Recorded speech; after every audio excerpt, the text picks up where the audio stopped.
নমস্কার, আমার নাম রাজু কর্মকার। আমাদের আজকে 5 সেপ্টেম্বরের টিচার্স ডে সেলিব্রেশন হয়েছে। বিভিন্ন আমাদের বাইরে থেকে স্টুডেন্টরা এসছে, যেরকম হুগলি থেকে, হাওড়া থেকে, নিউ টাউন থেকে, আন্দুল থেকে, অনেক জায়গা থেকে স্টুডেন্টরা এসছে এই টিচার্স ডেতে সেলিব্রেশন করতে। ইভেন এটা প্রত্যেক বছর হয়, খুব ভালো করে হয়, বাচ্চারা খুব এনজয় করে।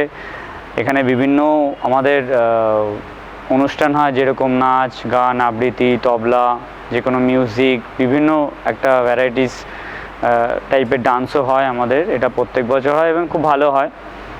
আর আমাদের এই ক্যারাটে প্রোগ্রামটাই হচ্ছে ক্যারাটের প্রোগ্রাম। মানে আমরা অ্যাকচুয়ালি আমি নিজে ক্যারাটে টিচার, আর স্টুডেন্টরা অনেক দূর থেকে এসছে, তারাও ক্যারাটে শেখে আমার কাছে। তো আজকে খুব ভালোভাবে হয়েছে প্রোগ্রামটা, এটা খুব ভালোও লেগেছে আমার। আর এটা প্রত্যেক বছর হবে, আর আমি চাইবো এটাকে আরও বড় করার, প্রোগ্রামটা যেন আরও বড় হয়। আর আমি চাইবো স্টুডেন্টরা যেন আরও ভালো করে, যেরকম আমাদের প্রত্যেক বছর ভালো ভালো জায়গায় খেলা হয়, ভালো ভালো জায়গায় বাচ্চারা মেডেল নিয়ে আসে। যেরকম ইন্টারন্যাশনাল হয় আমাদের, যেমন 9th ইন্টারন্যাশনাল হলো জুলাই মাসে, সেখান থেকে আমার প্রচুর বাচ্চা ভালো রেজাল্ট করে এনেছে।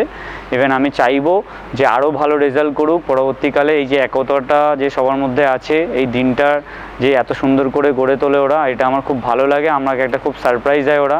ইভেন এই যে আমাদের যে একটা নতুন ব্যাঙ্কোয়েট হয়েছে, রিশরা লর্ড শিবা আমাদের, তিনি স্পন্সরও করেছেন, যে এখানে আমরা সেই প্রোগ্রামটা যেন করি। তো এটা খুব ভালো লেগেছে, আর আমি চাইবো যে এই প্রোগ্রামটা যেন প্রত্যেক বছর হয়। নমস্কার।